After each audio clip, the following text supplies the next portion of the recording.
hapo.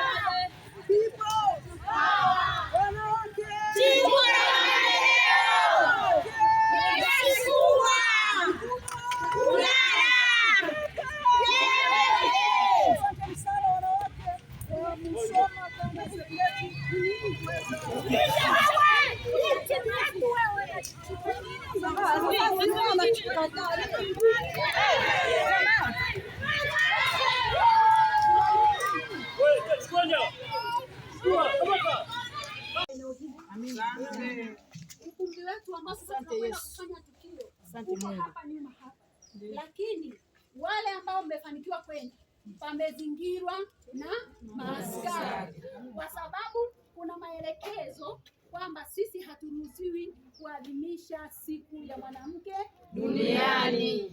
Lakini kwa kuwa sisi wanawake wa Chadema tumeamua kusimama katika haki, katika kusema kweli, ninyi mkaonyesha mfano wa kufika eneo hili, na baada ya kufanya hivi bado tunaona tumezingirwa.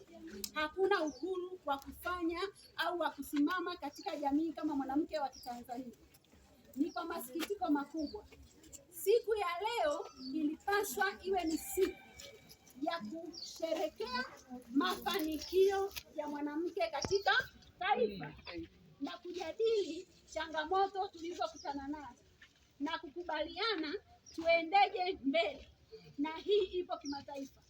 Lakini Tanzania ambayo ni sehemu ya mwanachama wa UN imekubali na kuonyesha kwamba